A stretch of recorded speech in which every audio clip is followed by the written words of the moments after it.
여러분 안녕하세요. 요즘에 다니엘 계시록을 설교하다 보니 자꾸 생각 가운데 하늘이 생각이 납니다. 여러분 보니까 정말 반가운데 우리가 하늘에서 보면 더 반가울까요? 그때 이렇게 함께 다니엘 계시록 나누던 기억이 날까요? 오늘은 여러분과 이런 인사로 시작하고 싶습니다. 천국에서 만날 사람 미리 만나 반갑습니다. 우리 옆에 분과 한번 인사해 보시지 않겠습니까?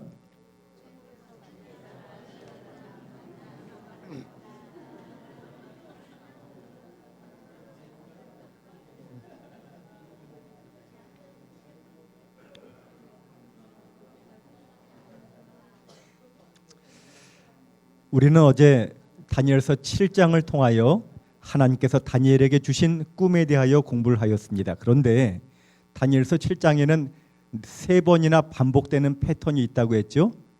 이런 패턴으로 되었다고 하는데 혹시 여러분 어떤 패턴으로 됐는지 기억하시겠습니까?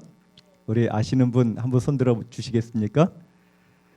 우리 친구 참 똑똑한데. 자, 혹시 우리 지난번에도 맞췄지? 그래, 우리 안 맞힌 친구에게 한번 좀 기회를 좀 줘보고 싶은데. 자, 첫 번째는 내 짐승. 그래, 한번 해볼까? 첫 번째는 내 짐승이고 두 번째는 작은 불이고 세 번째는 심판이고 네 번째는 하나님이다. 맞습니까, 여러분? 우리 구리 해오름교회 어린이들은 정말 수준이 높은 것 같습니다. 여러분, 하나님께서 3번이나 반복된 패턴들을 보여주시는 이유는 무엇인가? 그것은 우리가 작은 뿔에 의해서 괴롭힘을 당할 것이 예견되어 있지만 결국은 심판을 통하여 하나님의 백성이 승리할 것이라는 것을 반복적으로 보여주면서 끝을 보여주면서 우리가 인내하고 승리할 이유를 분명히 알려주시는 것입니다. 자, 특별히 다니엘서 7장의 상징 가운데 바다에 바람이 몰려불 때마다 짐승 4마리가 나왔는데 그 짐승들은 어떻게 생긴 짐승인지 대략 한번 이야기해 주실 수 있나요? 자, 우리 친구가 지난번에 안 맞췄지? 한번 맞췄어? 안 맞힌 친구가 한번 손 들어볼까? 자, 어떤 짐승인지 안 맞힌 친구가? 그래. 한번 해볼려? 첫 번째는 사자처럼 생긴 짐승, 그 다음에 두 번째는 표범이, 두 번째 곰이 그 한 발 들고 있고, 그 다음에 세 번째는 표범이 얼굴이 4개고, 그 다음에 날개도 4개고, 또 그 다음에 네 번째는 무서운 짐승, 그 다음에 작은 불. 맞습니까? 정말 감동입니다. 제가 우리 어린이들에게 희망이 있는 이유는 여러분 요엘서에 분명히 우리 어린 자녀들이 마지막 늦은비 성령의 주역이 될 것이라고 말했습니다. 우리 아이들이 다니엘 계시록을 분명히 이해한다면 그들의 인생이 달라질 줄로 믿습니다. 자, 여러분 기억나시죠? 첫 번째는 날개 달린 사자였고 두 번째는 곰인데 몸 한 편을 들었고 갈빗대 3개를 물었다고 했어요. 세 번째는 표범인데 머리가 4개고 날개가 4개라고 했습니다. 네 번째는 무서운 짐승인데 천리가 있고 10뿔이 있다고 했어요. 그것은 모두 일어날 내 나라를 상징한다고 했죠. 자, 우리가 어제 작은 뿔에 대해서 배웠는데 자, 작은 뿔의 특징 여러 가지가 있는데 그 중에서 뭐와 뭐를 바꾼다고 했죠? 작은 뿔이? 벌써 다 아시네요. 자, 때와 법을 바꾼다고 했어요. 특별히 하나님의 계명인 안식일 계명을 주일로 바꾸고 또 십계명을 그들의 마음대로 바꾼다고 했습니다. 특별히 그들이 하나님의 백성을 괴롭히는 기간이 한때, 두때, 반때. 여러분 그 기간이 몇 년의 기간을 상징한다고 했죠? 우리 벌써 답을 다 말하시네. 예, 여러분 이 내용은 계속 반복되는 내용이기 때문에 성경의 42달, 1260일, 한때, 두때, 반때 이것은 연일 법칙에 따라 1260년 동안 하나님의 백성을 괴롭히는 그러한 시기라고 말했는데 정말 역사를 통하여 정확하게 성취가 되었어요. 1년도 틀리지 않고 538년에 최상권을 차지한 교황이 1798년에 그의 지상권이 끝나면서 성경의 예언대로 1260년 동안 그런 일이 있을 것이라고 했습니다. 여러분, 그러나 분명한 사실은 하나님은 심판을 통하여 영원한 나라를 성도에게 주신다고 3번이나 반복하시면서 우리가 인내로서 신실함의 자리에 거하자고 그렇게 말씀을 하고 있는 것입니다. 자, 오늘은 우리가 계시록을 한번 열어보도록 하겠는데, 여러분, 작년 3월 22일에 미국이 중국산 수입품에 대하여 500억 달러의 관세를 부과하면서 무역 전쟁이 시작됐지요. 중국도 맞대응으로 8개 품목에 대하여 25%의 관세를 부과했습니다. 미국은 다시 중국의 통신 장비에 대하여 25% 관세를 부과했어요. 중국은 다시 미국의 콩, 자동차 106개 품목에 대하여 다시 25%의 관세를 부과했어요. 여러분, 그러면서 지금까지 1년 반이 넘도록 지속되고 있는데 도무지 끝날 기미가 보이지 않는 것입니다. 오늘의 주제는 무역 전쟁의 승자는 과연 누가 될 것인가 하는 것입니다. 오늘 성경 계시록을 통하여 여러분이 분명한 예언을 보는 안목을 열게 되시기를 바랍니다. 그런데 제가 이 계시록의 말씀을 어느 분에게 설명드리라고 했더니 그분이 목사님 잠깐만요. 아니 왜 그러십니까? 했더니 그분이 하는 말이 제가 다니는 교회 목사님이 말씀하시기를 계시록 말씀 함부로 펴면 큰일 난다고 하던데요. 이렇게 말씀을 하는 거예요. 제가 깜짝 놀랐습니다. 정말로 목사님 그렇게 말씀하셨나요? 제가 그러면서 계시록 1장 3절의 말씀을 펴서 읽어드렸습니다. 함께 읽읍시다. 시작. 이 예언의 말씀을 읽는 자와 듣는 자와 그 가운데 기록한 것을 지키는 자는 복이 있나니 때가 가까움이라. 여러분, 읽어도 복 있고 들어도 복 있고 기록한 것을 지키는 자가 복이 있다고 하나님은 이 계시록 말씀 가운데 복을 말씀하시면서 그 이유는요, 때가 가까움이라. 하나님은 제발 좀 읽으라고 하셔요. 그러니 오늘 설교하는 저도 복을 받을 것이고 듣는 여러분도 복을 받을 줄로 믿습니다. 여러분, 계시록 1장이 말씀하신 하나님이 다시 22장 10절에 이 두루마리의 예언의 말씀을 인봉하지 말라, 때가 가까우니라, 이렇게 말씀하셔요. 그러니 여러분, 예수님의 재림이 임박한 이때에 계시록의 말씀을 펴서 읽어야 할 때가 있다면 바로 지금이라는 사실을 분명히 깨닫게 되시기를 바랍니다. 자, 그러면 여러분, 계시록을 펴기 전에 먼저 우리가 망원경으로 숲을 보는 일을 하겠습니다. 우리가 성경을 연구할 때 아주 세밀하게 현미경으로 들여다보는 일도 필요하지만 먼저는 망원경으로 전체 개요를 살펴보면서 이 말씀이 어떤 구조로 되어 있는지 이해하는 것이 성경을 읽는 데 도움이 되는 것이지요. 먼저 여러분에게 한번 질문을 드려보겠습니다. 여러분, 나비하고 나방하고 어떤 차이가 있을까요? 나비는 낮에 다니고 나방은 밤에 다니고 예, 정말 그럴듯한 이론인데 훌륭합니다. 또 혹시 여러분, 나비와 나방의 어떤 차이가 있을까요?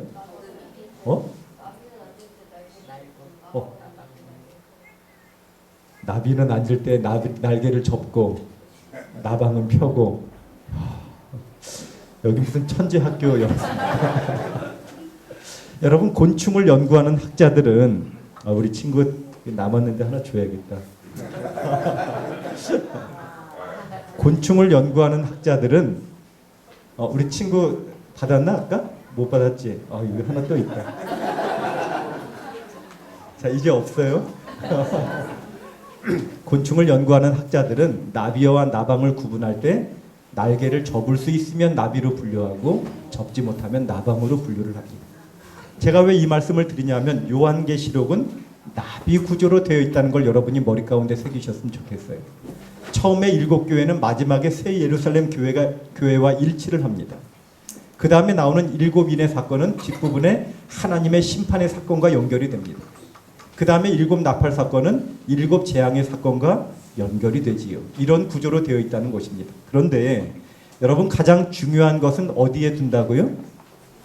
어제 배웠죠? 히브리 문학의 특징, 가장 중요한 건 어디에 둔다고요? 가운데. 그래서 계시록의 중심 부분은 12장, 13장, 14장에 나오는 선악의 마지막 싸움을 다루고 있는 것입니다. 여러분, 정말 계시록의 처음과 마지막이 연결되는지 한번 잠시 확인해 보십시다. 계시록 1장 1절에 하나님은 이렇게 말씀하셔요. 이는 하나님이 그에게 주사 반드시 속히 일어날 일들을 그 종들에게 보이시려고 그의 천사를 그 종 요한에게 보내어 알게 하신 것이라. 그런데 마지막 장에 6절에 주고 선지자들의 영에 하나님이 그 종들에게 반드시 속히 되어질 일을 보이시려고 그의 천사를 보내셨도다. 여러분 내용이 똑같습니까? 똑같다는 거 확인할 수 있나요? 그렇죠. 여러분 다시 1장 3절에 이런 말씀을 주십니다. 이 예언의 말씀을 읽는 자와 듣는 자와 그 가운데 기록한 것을 지키는 자는 복이 있나니 때가 가까움이라. 그런데 22장 7절에 보라 내가 속히 오리니 이 두루마리의 예언의 말씀을 지키는 자는 복이 있으리라 하더라. 여러분 똑같다는 거 확인할 수 있겠지요? 자, 1장 8절에 주 하나님이 나는 알파와 오메가라 하셨는데 22장 13절에 역시 알파와 오메가라고 말씀하시는 거예요. 여러분 일곱 나팔과 일곱 재앙의 사건도 똑같습니다. 첫 번째 나팔은 땅에 쏟아졌다고 했는데 첫 번째 재앙도 땅에 쏟아졌다고 했어요. 두 번째 나팔은 바다에 쏟아졌다고 했는데 두 번째 재앙도 바다에 쏟아졌다고 했어요. 세 번째 재앙은 강과 물샘에 떨어졌다고 했는데 세 번째 재앙도 역시 마찬가지인 것입니다. 네 번째 나팔은 해에게 떨어졌다고 했는데 네 번째 재앙도 역시 해에 쏟았다고 했어요. 제가 여러분 간략하게 잠깐 보여드렸지만 계시록은 무슨 구조로 되어 있다고요? 나비 구조로 되어 있다 하는 것을 여러분이 머리 가운데 분명히 새기시고 이해하시면 좋겠습니다. 그래서 여러분 계시록의 중심부는 12장, 13장, 14장이 핵심이에요. 여러분이 계시록을 잘 연구해 보셔야 하는데 혹시 바쁘시더라도 12, 13, 14장은 반드시 알아야 하는 것입니다. 그것이 바로 계시록의 심장부이기 때문에 그렇습니다. 자, 그러면 이 심장부의 구조를 살펴보면 12장은 하나님을 대표하는 남은 자손에 대하여 설명하고 있어요. 그리고 오늘 우리가 공부할 13장은 사단의 대리인 두 짐승에 대하여 설명하고 있어요. 제가 어린 시절에 요즘은 권투 경기를 잘 안 보지만 권투 경기를 보면 꼭 아나운서가 나와서 이상한 목소리로 하죠. 청코 홍코너 하면 우리 어른들 기억나십니까? 또 청코너 하면서 막 소개를 하는데 여러분 마지막 선악의 싸움에도 하나님의 코너, 하나님을 대표하는 세력이 대표자가 분명히 있다고 말씀하시고 또 사단을 대표하는 세력이 있을 것을 분명히 말씀하고 있어요. 그러면서 14장은 하나님의 마지막 호소와 심판. 그러므로 여러분 계시록의 핵심 내용도 심판이라는 것을 우리가 알 수 있겠습니다. 자, 계시록은 무슨 구조로 되어 있다고요? 나비 구조. 이런 것을 머리에 두고 우리 13장을 열어보도록 하겠습니다. 13장 1절입니다.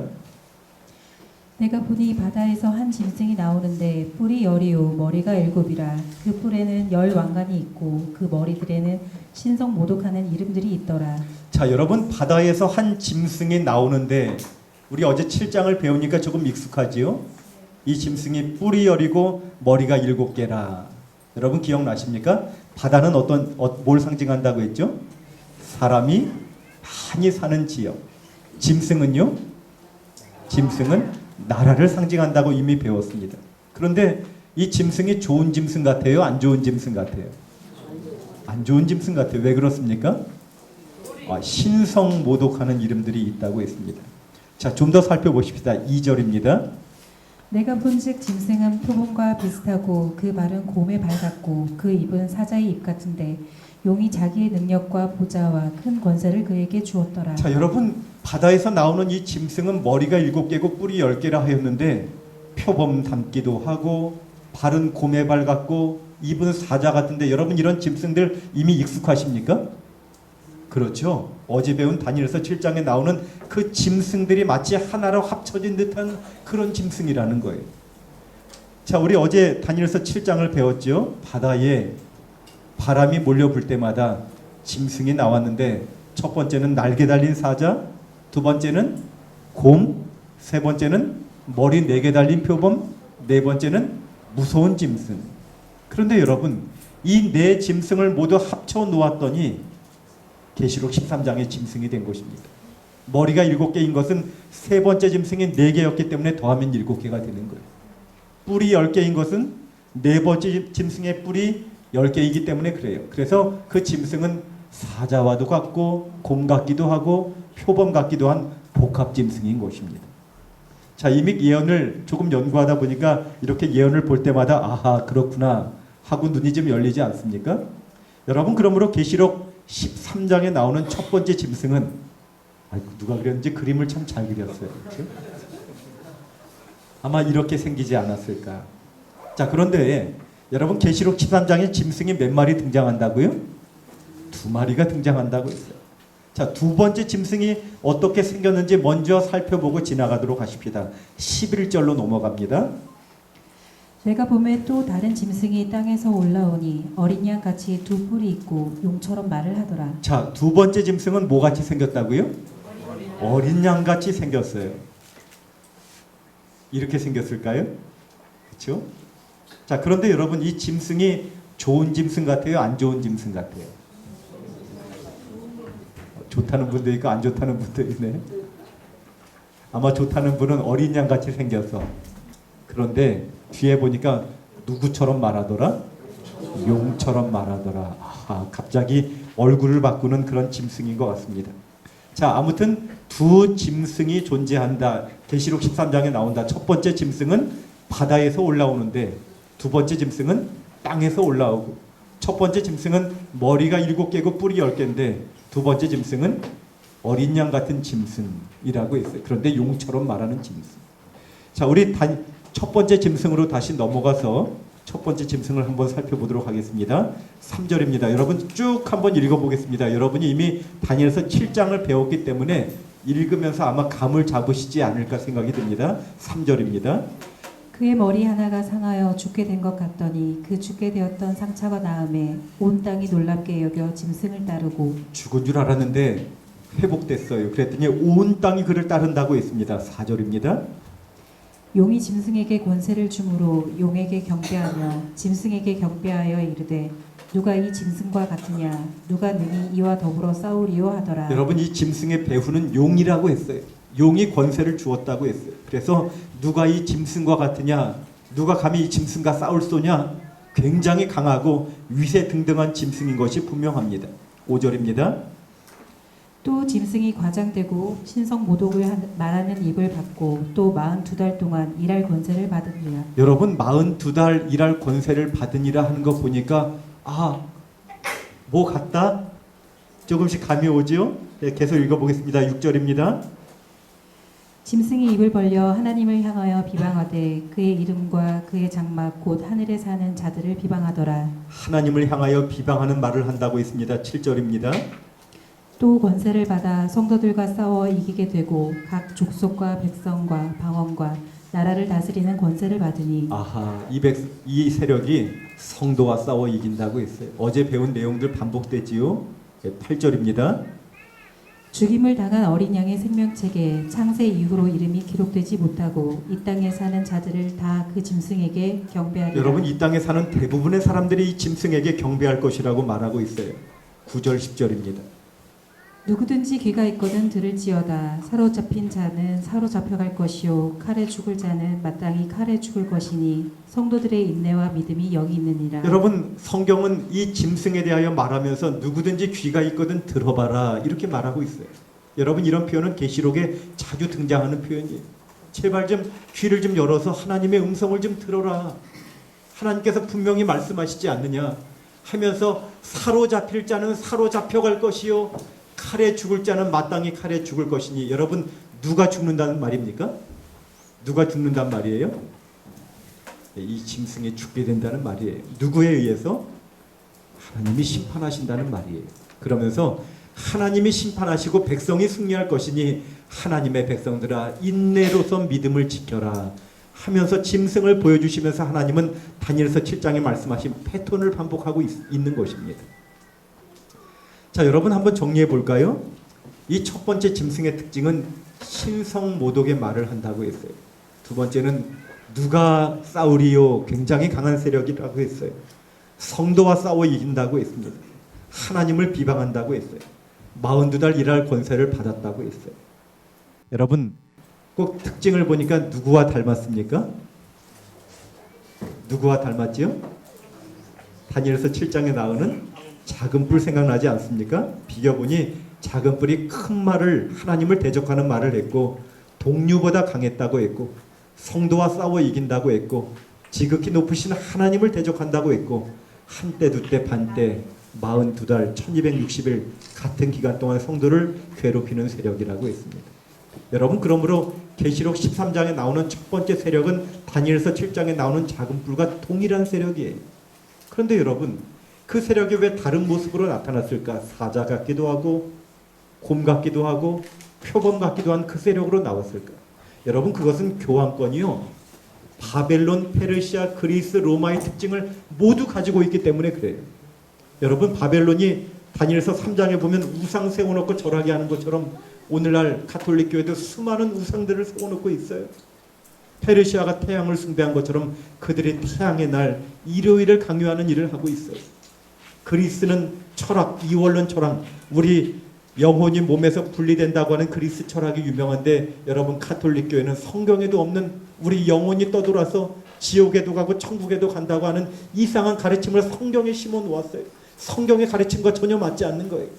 그리고 로마가 만든 정치 제도를 그대로 받아들여서 여러분 교황과 추기경과 지역 대주교와 신부와 평신도 이런 제도들은 로마의 신분 제도와 정확하게 일치를 하는 것입니다.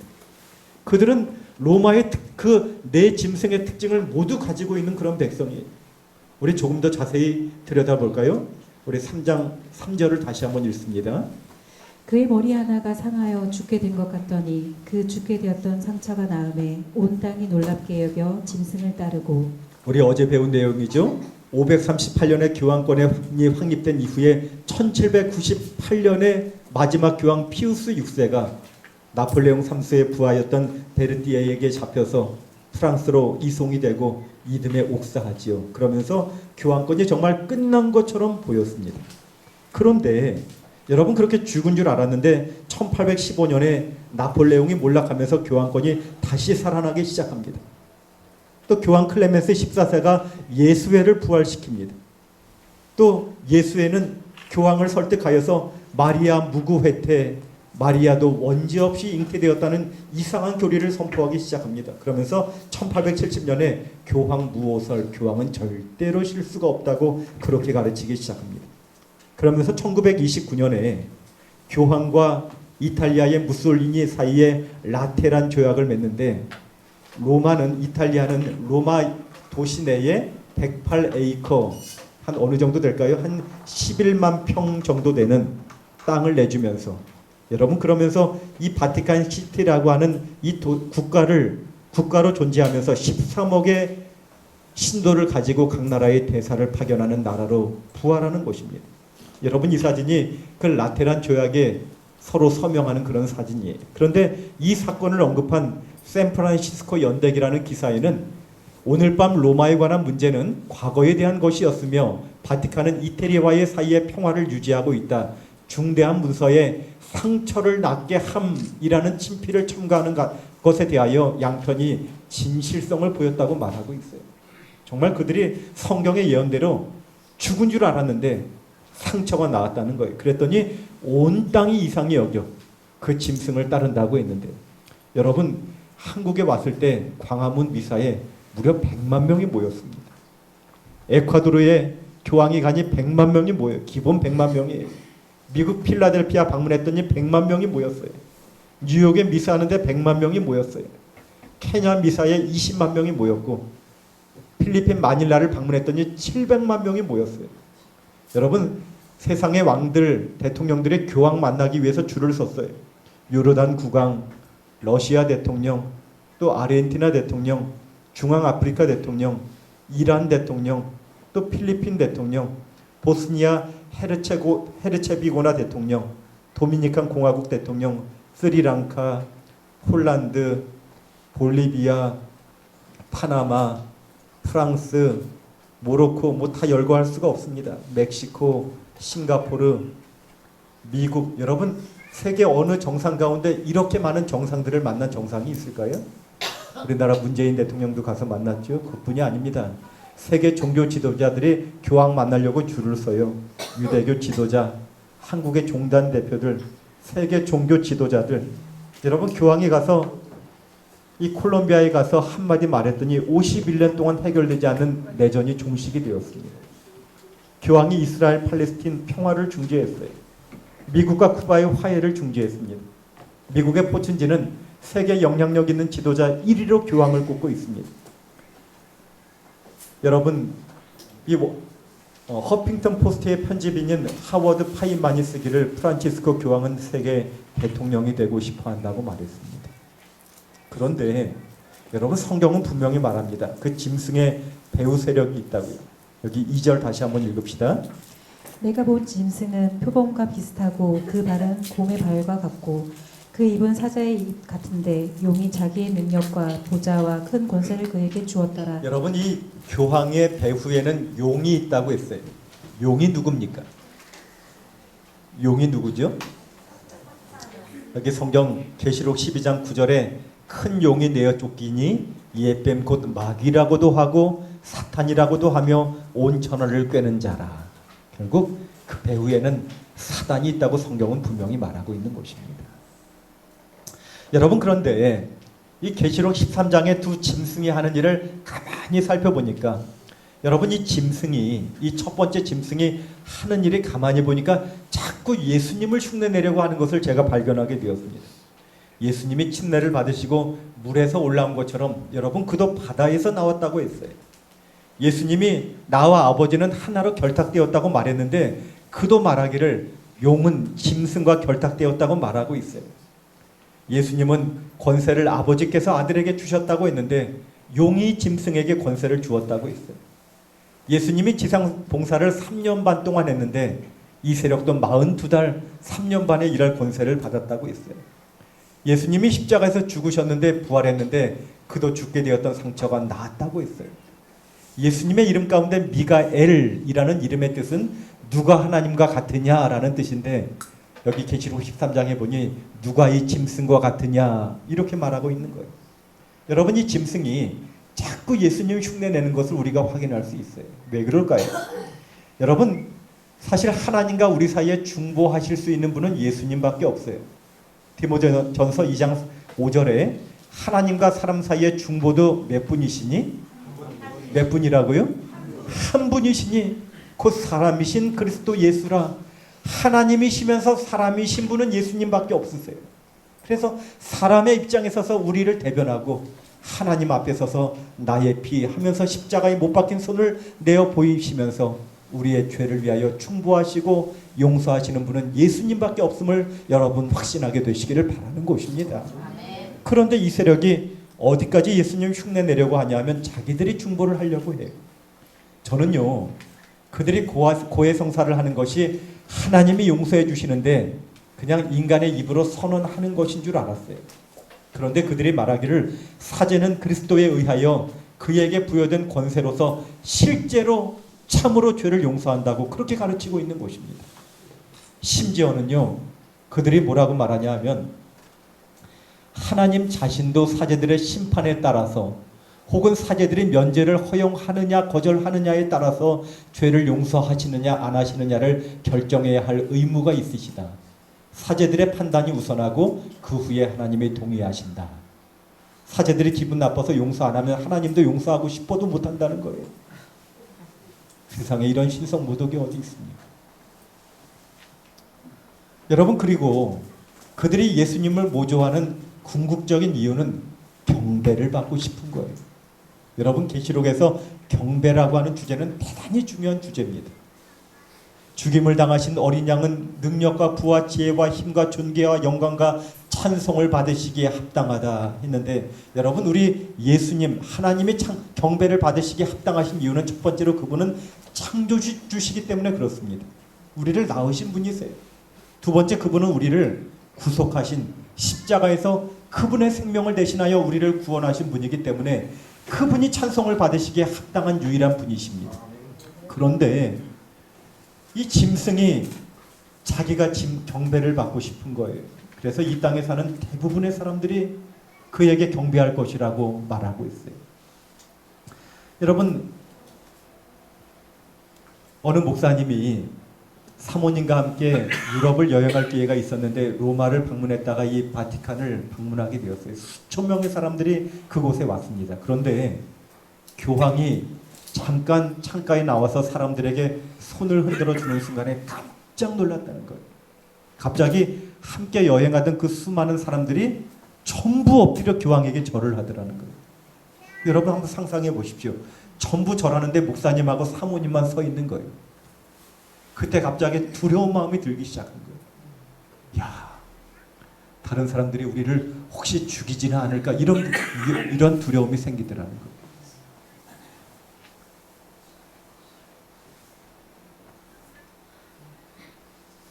여러분 제가 여기 책을 한 권 가지고 나왔는데 이 책은 제수잇 예수회인 교황청의 교수인 말라카이 마틴 박사가 쓴 내용인데 이 책의 내용을 잠깐 번역해서 지금 여기 소개해 드리면요. 원하든지 않든지 준비가 되었든지 그렇지 않든지 간에 우리 모두는 전면적이고도 무제한의 방법을 통한 삼자 간의 세계적 정권 다툼에 휩싸여 있다. 이 경쟁은 누가 지구 역사상 처음으로 세계를 한 정부 아래로 통합시키느냐 하는 것이다. 비록 많은 사람들에게는 숨겨져 있지만 교황이 선택한 정책과 매일 매년 분투하고 있는 그의 싸움의 목표는 바로 이 경쟁에서 승리하는 것이라는 사실은 너무나도 분명하다. 여러분 세계를 하나로 통합하고 그 위에 세계 위의 대통령이 되고자 하는 것이 교황의 꿈이고 교황이 하는 모든 일들은 그 목표를 향해 나아가고 있다고 이 책에 분명히 말하고 있어요. 계속이요. 이 경쟁은 지구 인구 전체에 영향을 미칠 것인데 모든 개인과 모든 집단을 지배하고 조종할 수 있는 강력한 세력을 누가 확보하여 휘두를 것인가에 관한 경쟁이다. 또한 이 경쟁은 수단 방법을 가리지 않는 무제한의 경쟁이다. 일단 경쟁이 끝나면 세계와 그 안에 있는 모든 것, 개인과 국민의 생활 방식, 가족과 직업, 무역과 성업과 화폐, 교육과 종교와 문화, 그리고 시민권과 같은 제도들이 크게 바뀌게 될 것이다. 여러분 그들의 야망은 참 대단한 거예요. 예수회를 통하여 교황권을 움직이고 그 교황권은 세계를 집어삼킬 목표를 가지고 움직이고 있는 것입니다. 그러나 성경은 분명히 말하기를 그들은 하나님의 심판을 받게 될 것이고 인내하는 백성, 하나님의 백성이 승리할 것이라고 우리에게 약속하고 있는 것입니다. 자, 이제 두 번째 짐승, 어린 양 같은 짐승을 우리가 한번 살펴보도록 하겠습니다. 11절을 다시 읽습니다. 내가 보매 또 다른 짐승이 땅에서 올라오니 어린 양같이 두 뿔이 있고 용처럼 말을 하더라. 자, 여러분 이 두 번째 짐승의 특징은 땅에서 올라오지요. 또 어린 양 닮았지요. 두 뿔이 있다고 했습니다. 그런데 용처럼 말한다고 했어요. 양처럼 생겼는데 용처럼 말합니다. 자, 이 어린 양 같은 짐승은 누구를 상징할까요? 그동안은 우리가 귀납적으로 이렇게 증거를 찾아보고 마지막 결론을 내렸는데 이 짐승은 제가 먼저 결론을 말씀드리고 왜 그런지 한번 살펴보도록 하겠습니다. 여러분 이 새끼양 같은 짐승은 미국을 말합니다. 자, 한번 살펴보십시다. 땅에서 올라온다는 것은 우리가 어제 바다라고 하는 개념은 예언상 사람이 많이 모여 사는 지역이라고 했는데 예언상 상반되는 땅에서 올라온다는 개념은 사람이 거의 살지 않는 신대륙에서 올라오는 미국을 상징하기에 너무나 적합한 것입니다. 자, 어린 양 같다고 했는데 그것은 미국의 청교도 정신, 순수한 신앙 정신에 따라 청교도들이 이주하여 세운 기독교 국가이기 때문에 그렇습니다. 여러분 두 뿔이 있다고 했는데 성경에서 이 뿔은요 왕이나 왕권을 나타내는 그 힘의 상징인데 여러분 미국에는요 이 두 뿔과 같은 확고한 두 가지 원칙 위에 나라가 세워졌어요. 첫째는 절대로 더 이상 왕이 없는 백성이 왕이 되는 나라 만들어야겠다 하면서 정말 이 왕에 의해서 얼마나 괴롭힘을 당했는지 청교도들이 이제는 더 이상 왕 세우지 말고 민주주의를 한번 만들어보자 하는 그 원칙. 두 번째는 영국 성공회에 의하여 핍박을 받았던 그들의 그 한을 담아서 우리가 절대로 양심을 종교로 억압하는 일이 없도록 하자 종교 자유를 명시한 이것이 미국 헌법의 두 가지 그들의 권력의 힘의 근원이 되는 정신인 것입니다. 이 두 뿔은 왕 없는 민주국가, 종교 자유가 보장된 국가라는 두 가지 확고한 원칙을 말하는 것이지요. 그런데 그들이 용처럼 말한다고 했어요. 그것은 순수한 기독교 정신이 변질되어서 사단처럼 잘못된 방법으로 공권력을 이용하여 권위를 행사할 것을 우리에게 암시하고 있는 것입니다. 자, 이 두 번째 짐승도 한번 읽어보도록 하십시다. 12절입니다. 그가 먼저 나온 짐승의 모든 권세를 그 앞에서 행하고 땅과 땅에 사는 자들을 처음 짐승에게 경배하게 하니 곧 죽게 되었던 상처가 나은 자니라. 여러분, 이 미국이 처음 짐승에게 경배하게 사람들을 시키는 일을 한다고 했어요. 14절입니다. 짐승 앞에서 받은 바 이적을 행함으로 땅에 거하는 자들을 미혹하며 땅에 거하는 자들에게 이르기를 칼에 상하였다가 살아난 짐승을 위하여 우상을 만들라 하더라. 여러분, 죽었다 살아난 그 첫 번째 짐승을 위하여 우상을 만들라 하더라. 미국이 하는 일입니다. 15절입니다. 그가 권세를 받아 그 짐승의 우상에게 생기를 주어 그 짐승의 우상으로 말하게 하고 또 짐승의 우상에게 경배하지 아니하는 자는 몇이든지 다 죽이게 하더라. 여러분, 우상을 세울 뿐만 아니라 그 우상에게 절하지 아니하는 자는 몇이든지 다 죽이게 한다고 했어요. 여러분, 이런 내용들 어디서 많이 본 내용이죠? 다니엘서 3장에 보면은 느부갓네살 왕이 두라평지에 신상 만들어 놓고 절하게 하고 절하지 않는 자는 풀무불 가운데 죽이라는 그 명령이 계시록 13장에 반복되는 내용입니다. 여러분, 그러므로 성경을 풀 때는 하나님께서 항상 다른 쪽에 답을 주시는데 계시록 13장의 이러한 내용은 다니엘서 3장에 답이 있는 것이지. 조금 더 진행하면서 설명드리겠습니다. 16절 17절. 그가 모든 자 곧 작은 자나 큰 자나 부자나 가난한 자나 자유인이나 종들에게 그 오른손에나 이마에 표를 받게 하고 누구든지 이 표를 가진 자 외에는 매매를 못하게 하니. 여러분, 미국이 강요하는 일을 하는데 오른손에나 이마에 표를 받게 한다고 했어요. 그 표를 받는 자 외에는 매매를 못하게 한다고 했어요. 여러분, 매매라고 하는 것은 경제활동이죠. 지금은 총칼로 전쟁하는 것이 아니라 돈으로 전쟁하는 것입니다. 무역전쟁, 이 돈의 전쟁이 얼마나 무서운지를 우리가 실감하고 있는 것입니다. 미국이 그런 일을 할 것이라고 성경은 예언하고 있는 것이죠. 17절 18절. 이 표는 곧 짐승의 이름이나 그 이름의 수라. 지혜가 여기 있으니 총명한 자는 그 짐승의 수를 세어보라. 그것은 사람의 수니 그의 수는 666이니라. 여러분, 오른손에나 이마에 표를 받게 하고 표를 받는 자를 강요를 하고 이 받는 자 외에는 매매를 못하게 한다고 했는데 그 표는 짐승의 이름이나 그 이름의 수라. 사람의 수니 얼마라고요? 600. 여러분, 666 들어보셨습니까? 그것이 대체 무엇을 말할까요? 오늘 분명한 해답을 얻어가시기 바랍니다. 자, 정리해 봅시다. 이 두 번째 어린 양 같은 짐승이 하는 일은 처음 짐승에게 경배하게 하고 처음 짐승을 위하여 우상을 만들게 하고 강제로 절하게 하는 일, 절하지 않으면 죽이는 그런 공권력을 사용한다는 거예요. 세 번째는 이마이나 손에 짐승의 표를 받게 하는 일을 한다고 했어요. 저 어떻게 이런 일이 가능할까요? 여러분, 처음 짐승에게 경배한다고 했는데 이런 일이 정말 가능할까? 왜요? 미국이란 나라가 이 카톨릭의 세력에 너무나 견디지 못해서 자유를 찾아서 목숨 걸고 100여 명의 청교도들이 신대륙을 찾아와서 세운 나라인데 더 이상 종교의 힘으로 강요하는 일을 못하게 하려고 세운 나라인데 그렇게 종교의 힘으로 강요하는 그 처음 짐승을 위하여 경배하게 하는 그들이 결탁하는 일은 정말 있을 수 없는 일처럼 보였던 것이지. 그런데 여기 워싱턴 스타지에는 이렇게 기록하고 있습니다.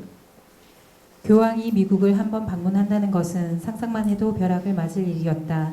그러나 이제 역사상 최초로 폴란드인 법왕 요한 바오로 2세가 그의 놀라운 선거를 치른 지 1년 후에 온 세계의 하늘에 빛나는 별로서만 만 7일간을 우리와 함께 지내겠다는 약속 아래 우리 미국에 오게 되었다. 정치가들은 다투어 그를 맞을 준비를 하고 있다. 6개 도시의 시장들은 그들의 도시의 업무를 실제적으로 중단하고 법왕을 맞이할 행사를 열렬하게 준비하였다. 여러분, 미국이 카톨릭 때문에 목숨 걸고 도망온 나라인데 최초의 천주교인인 케네디 대통령이 되었어요. 그리고 교황이 미국을 방문할 일이 그들의 표현대로 벼락 맞을 일이었는데 그 일이 현실이 된 것입니다. 교황이 1979년에 미국을 방문했는데 이렇게 수많은 사람들이 나와서 환영을 하는 것입니다. 그런데 여러분, 1992년 2월 24일자 타임지에 거룩한 동맹이라는 기사가 실렸는데 제가 그때 영어 배워 보겠다고 타임지를 그때 샀는데 지금도 가지고 있는데 제가 이 기사를 보고 깜짝 놀랐습니다. 여러분 이 내용을요, 여러분에게 요약해서 설명을 드리면 1982년에 바티칸 도서관에서 수행원들도 다 물르고 이 레이건과 요한 바오로 2세가 둘 사이에 40분간 비밀 회담을 나눴는데 여러분 두 사람은 6주 간격으로 총격을 당한 일이 있었어요. 그래서 둘 사이에 공감대가 형성이 된 것입니다. 그래서 둘 다 총을 맞았지만 6주 간격으로 둘 다 죽지 않고 살아난 것은 하나님이 우리 두 사람을 통하여 특별한 일을 이루시고자 한 계획이 있다. 이런 이야기를 나눈 거예요. 그래서 제목이 홀리 얼라이언스, 거룩한 동맹입니다. 그래서 두 사람 사이에 도무지 불가능해 보였던 수교를 맺는 거예요. 1984년에 첫 대사를 파송한 것입니다. 그래서 두 사람이 모여서 지구 역사를 바꿀 위대한 일을 한번 이뤄보자 한 것이 뭐냐 하면 공산권을 한번 무너뜨려보자 하는 것입니다. 그 일을 둘이서 은밀하게 추진을 합니다. 여러분 공산권이 무너지면 공산권 치하에 있던 수많은 카톨릭 신자들을 교황은 얻을 수 있고 미국은 냉전 체제 가운데 미국을 위협하던 그 소련을 무너뜨리고 그야말로 넘버원이 될 수 있었기 때문에 일은 대단히 중요한 일이었어요. 그리고 그들의 계획대로 동구권이 몰락하기 시작하면서 전부 이 공산권이 무너지게 된 것입니다. 그런데 여러분 조선일보 기사에 보니까 교황이 아그차란 사람을 시켜서 자신을 쏘되 죽이지는 말라고 시킨 거예요. 다시 말하면 이 레이건하고 연결고리를 만들기 위해서 자작극을 벌인 것입니다.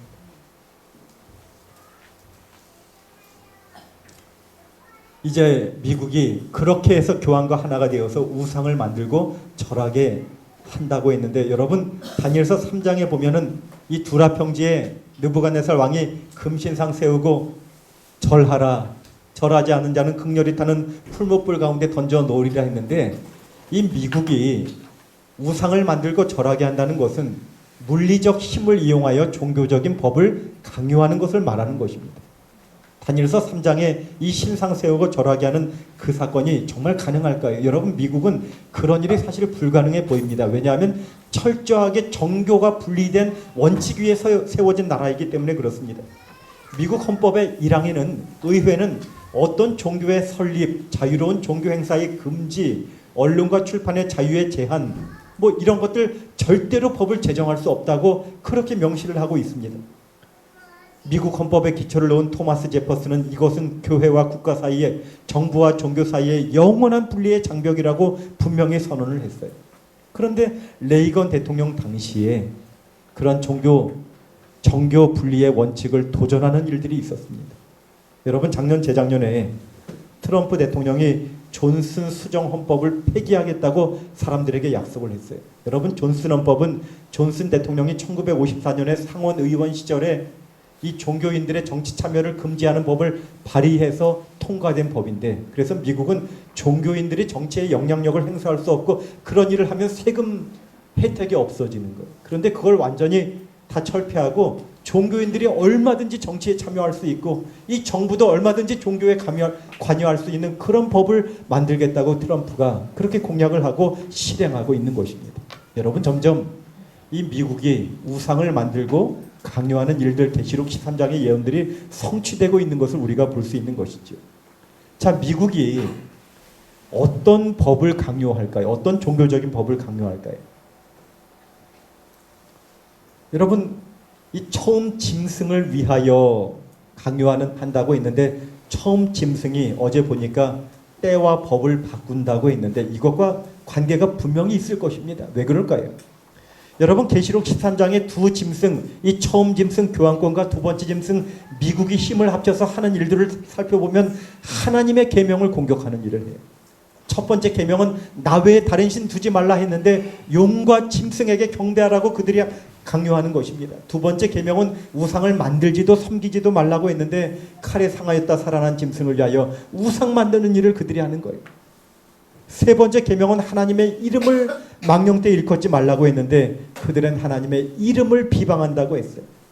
네 번째 계명은 안식일을 기억하여 거룩히 지키라고 한다고 했는데 그들이 강요하는 일을 한다고 했는데 이 순서에 따라 분명히 강요는 안식일 계명과 관련이 있을 것이라고 우리는 확신할 수 있는 것입니다. 자, 그 내용을 조금 더 살펴볼까요? 우리 짐승의 표를 강요한다고 했는데 우리 16절의 말씀 다시 한번 읽어보십시다. 그가 모든 자 곧 작은 자나 큰 자나 부자나 가난한 자나 자유인이나 종들에게 그 오른손에나 이마에 표를 받게 하고 누구든지 이 표를 가진 자 외에는 매매를 못하게 하니 이 표는 곧 짐승의 이름이나 그 이름의 수라. 지혜가 여기 있으니 총명한 자는 그 짐승의 수를 세어보라. 그것은 사람의 수니 그의 수는 666이니라. 여러분, 짐승의 표가 666이라 하였는데 이 짐승의 표가 뭘까요? 여기 제가 그려왔는데 어떤 분들이 바코드라고 그렇게 주장을 합니다. 그러면 바코드 벌써 받는 사람들 다 짐승의 표 받은 건가요? 아마 이런 해석을 사단이 좋아할 것 같아요. 그렇죠? 절대로 그렇지 않습니다. 또 요즘에 어떤 분들은 교회들이요, 이 베리칩이 짐승의 표라고 그렇게 주장하는 교회들이 있어요. 세미나도 열고. 여러분, 절대로 그렇지 않아요. 성경은 사사로이 풀지 말라고 했어요. 자, 계속 이 사단이, 이 짐승이 하나님을 모방하는 일을 한다고 했는데, 자, 그렇다면 짐승의 표가 있다면 하나님의 표도 있을까요? 하나님의 표도 있을까요? 여러분, 성경에 하나님의 표가 먼저 등장합니다. 출애굽기 31장 13절. 너는 이스라엘 자손에게 말하여 이르기를 너희는 나의 안식일을 지키라. 이는 나와 너희 사이에 너희 대대의 표징이니 나는 너희를 거룩하게 하는 여호와인 줄 너희가 알게 함이라. 여러분, 하나님은 안식일이 하나님의 도장표라고 했어요. 우리가 안식일을 지키는 것이 하나님의 백성인 증거라고 말씀하셨어요. 여기 에스겔 20장 20절에도 또 반복해서 말씀하셔요. 또 나의 안식일을 거룩하게 할지어다. 이것이 나와 너희 사이의 표징이 되어 내가 여호와 너희 하나님인 줄을 너희가 알게 하리라 하였노라. 마치 여러분이 대한민국 국민인 것을 증명하기 위해서는 주민등록증이 필요하듯이 우리가 하나님의 백성임을 다른 사람에게 증명하는 표가 안식일이라고 성경은 분명히 말하고 있는 것입니다. 여러분, 아멘입니까? 네. 자, 안식일을 기억하여 거룩히 지키라는 이 넷째 계명을 하나님께서 말씀하시면서 근거로 이는 엿새 동안에 나 여호와가 하늘과 땅과 바다와 그 가운데 모든 것을 만들고 일곱째 날에 쉬었음이니라 하면서 안식일을 지키는 근거를 창조에 근거하고 있는 것입니다.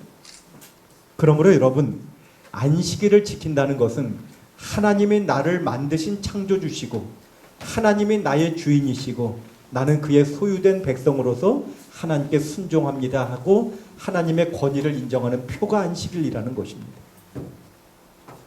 우리가 대한민국 대통령의 도장을 보면 대한민국 대통령 문재인 이렇게 적혀 있죠. 그것은 통치 영역은 대한민국, 직위는 대통령, 이름은 문재인.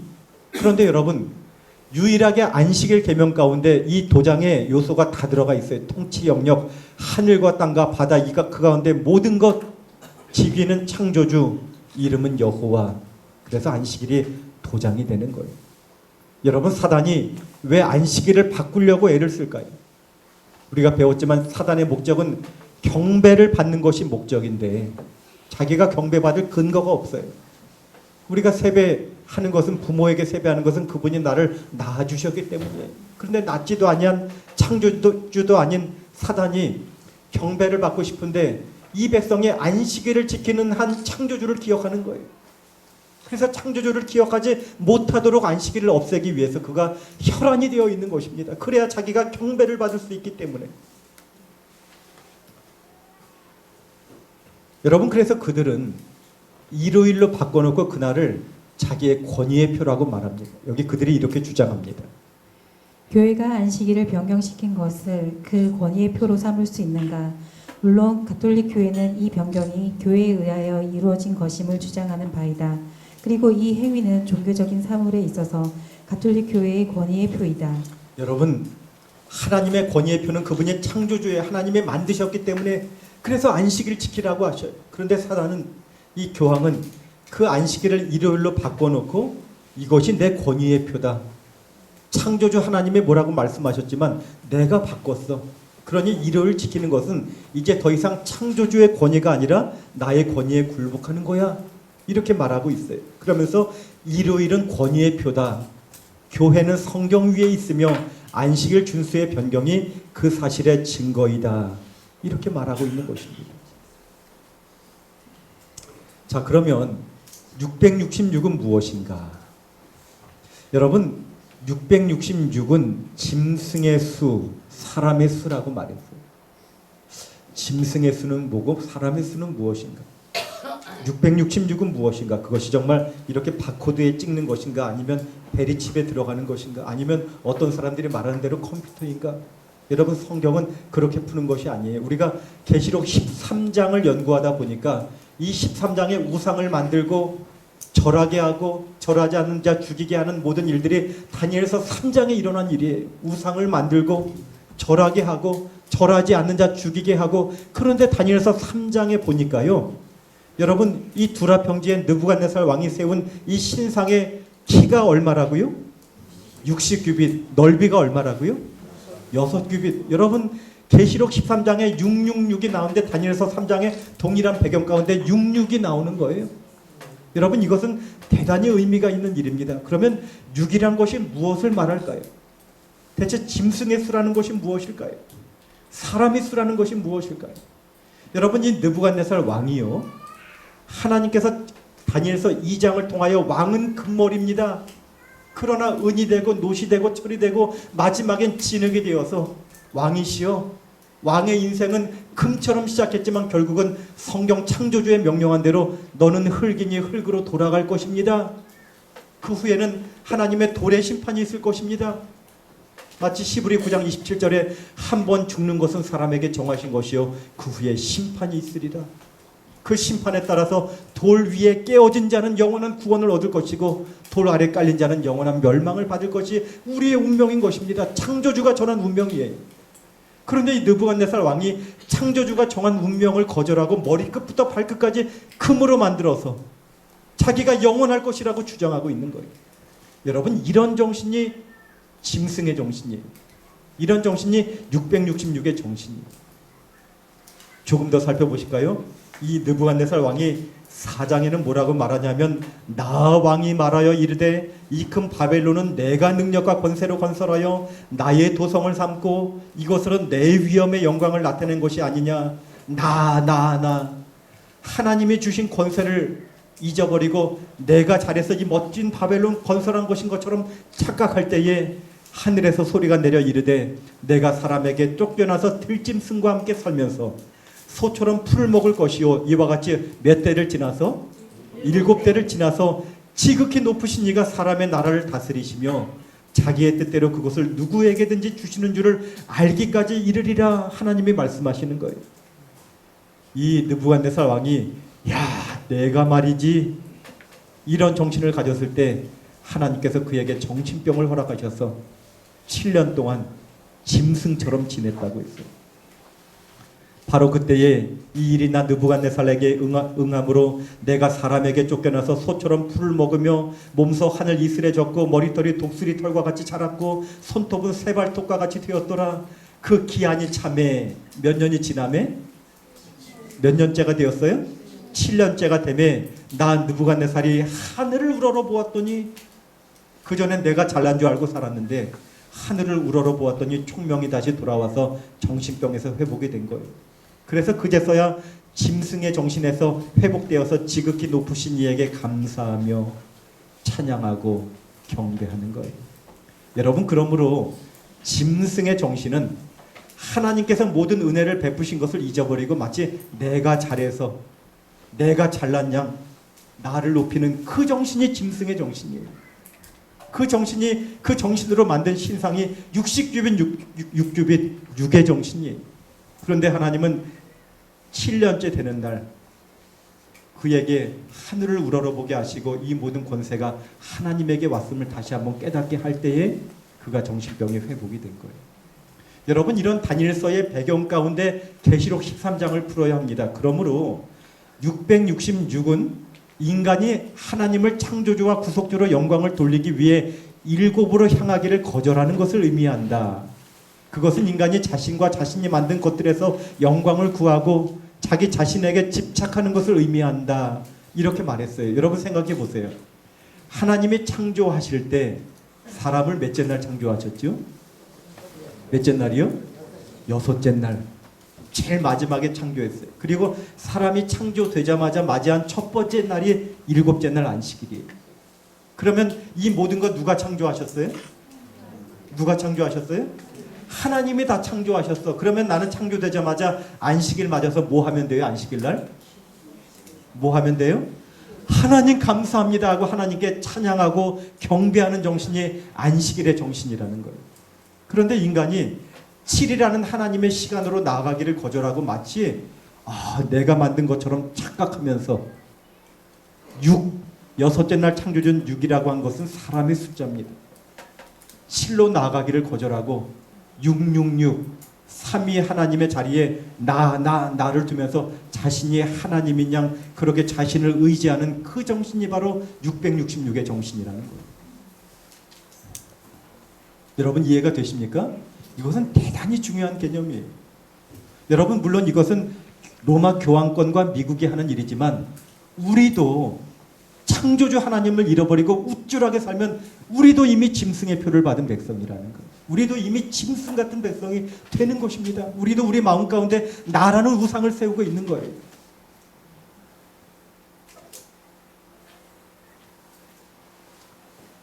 육은 6째 날 창조된 인간의 수입니다. 7은 하나님의 수예요. 인간이 인간다울 수 있는 것은 창조하신 하나님께 7째 날 나아가서 그분께 경배하고 이 모든 것이 하나님의 은혜입니다 하고 고백하는 것이 참으로 사람다운 사람이에요. 3은 삼위 하나님의 숫자라고 성경은 말하지요. 666은 인간의 숫자인 6을 3번 반복하는 자신을 하나님의 수준으로 끌어올리려고 하는 그런 정신을 말하는 것입니다. 그런 정신으로 로마 교황권이 만든 표가 일요일이에요. 창조주 하나님을 인정하지 않고 스스로의 권위를 세우면서 스스로를 높이는 그 짐승의 정신으로 만든 그 표가 일요일인 거예요. 안식일을 지키는 정신은 하나님 만드신 계명, 창조주 하나님의 은혜를 인정하면서 나의 모든 삶은 창조주 하나님께 의존되어 있음을 인정하면서 하나님만 의지하는 정신이 바로 안식일을 지키는 정신이라는 거예요. 여러분 그러므로 우리가 더 이상 자기 자랑하지 말고 오직 창조주 하나님만 경배하게 되시기를 간절히 바랍니다. 이 땅에 사는 자들이 다 경배한다고 했는데 짐승에게 우리는 창조주 하나님께만 경배하기로 다시 한번 결심하게 되시기를 바랍니다. 시간이 이렇게 빨리 가네요. 빨리 정리하겠습니다. 여러분 이마에나 손에 표를 받는다는 것은 이마는 마음의 장소입니다. 그렇죠? 손은 그것을 행동으로 옮기는 거예요. 우리 신명기 6장 5절에 이스라엘아 들으라 우리 하나님은 오직 하나님 여호와시니 너는 마음을 다하고 성품을 다하고 힘을 다하여 내 하나님을 사랑하라. 그것을 내 손목에 매며 내 미간에 붙여 표를 삼으라. 여러분 손목에 하나님 사랑하라는 것을 매라는 것은 여기 하나님 사랑하라고 적으라는 표시입니까? 그런 명령인가요?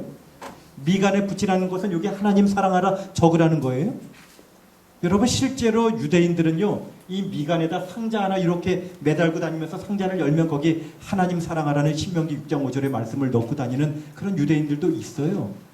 그런데 여러분 이 말씀은 손목에 매고 이마에 붙이라는 말씀은 하나님 사랑하는 정신으로 살라는 것이고 무슨 일을 하든지 하나님 사랑하는 정신으로 행동하라고 하시는 하나님의 명령인 거예요. 그러므로 이마에나 손에 표를 받는다는 것은 정신으로 짐승에게 굴복하고 그 짐승이 만들어 놓은 표의 행동으로 굴복하는 것을 말하는 것입니다. 여러분 마태복음 22장에 율법사가 어느 계명이 큽니까 했더니 예수님이 첫째는 하나님 사랑하고 둘째는 이웃 사랑하라고 말씀하셨지요. 여러분 하나님의 계명은 조항이 아니라 사랑입니다. 하나님의 사랑에서 주신 계명을 우리도 사랑함으로 지키는 것이 계명이에요. 사랑하는 정신으로 순종하는 것이 이마에나 손에 하나님의 표를 받는 거예요. 하나님을 사랑하지 않으므로 짐승의 권위에 굴복하고 그래서 짐승이 만들어 놓은 그 법에 따라가는 것이 이마에나 손에 짐승의 표를 받는 거예요. 여러분 우리가 행동으로만 머리로만 하나님 사랑한다고 말하지 말고 정말 마음을 다해 하나님 사랑하고 그분에게 순종하게 되시기를 바랍니다. 다니엘서 3장에 다니엘의 세 친구가 보여준 그 정신은 우리가 오늘날 어떻게 살아야 할지를 보여주는 거예요. 왕이시여. 왕이 권위자입니다만 이 일에 대해서 우리는 대답할 필요가 없습니다. 우리가 섬기는 하나님이 우리 건져 주실 겁니다. 그런데 그분이 뜻이 있어 죽도록 허락하신다 할지라도, 우리 건져 주시지 않는다 할지라도 우리는 하나님 사랑하고 그분의 계명을 어기지 않을 것입니다. 이렇게 말하는 거예요. 여러분, 오늘날 교회가 기복신앙이죠.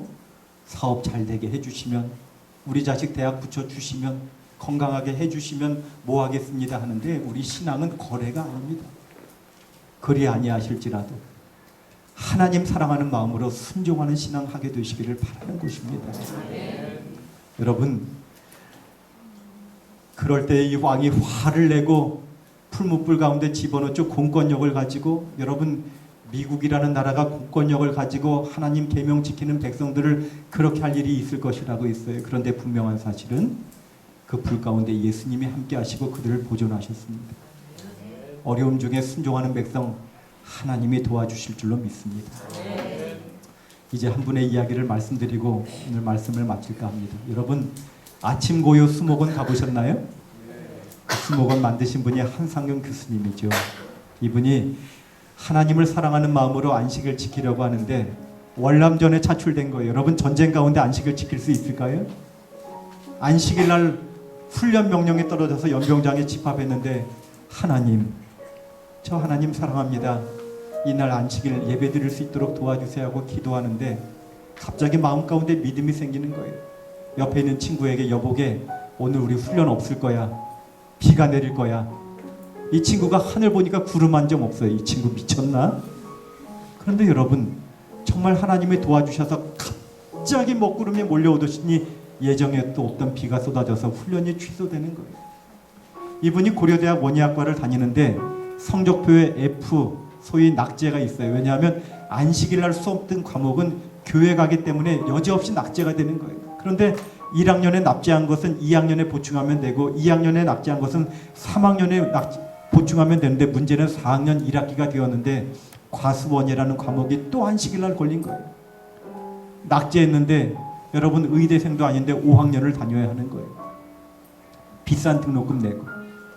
하나님, 그래도 저 하나님 사랑합니다. 순종하겠습니다 하고 그냥 F 맞고 여름방학을 지내고 2학기 학교 갔는데, 여러분, 그 친구들이 연명서에 적어서 이 한상경 중 구제해달라고 탄원서를 내서 교무처장에 경질되었고, 심경구 박사가 이 한 학생을 놔두고 2학기의 과목을 개설한 거, 한 학생 가르치려고. 교수님이 기분이 안 좋았던 거죠. 그래서 이분이 무사히 졸업을 할 수 있었는데, 나중에 이 한상경 교수님이 심경구 교수에게 시조를 계속 보냈는데 그 교수님에게 전화가 왔더래. 야, 너 시종과 뭔가 자꾸 보내니까 우리 집사람 안식교인 됐잖아. 그 사모님도 친매를 받고 우리 교인이 되었어요. 이분이 박사과정을 하는데 이 박사과정 3년 가운데 어학시험을 합격해야 하는데 3년 동안 5번의 종합어학시험이 있는데 첫 번째, 두 번째, 세 번째, 네 번째 전부 안식일에 걸리는 거예요.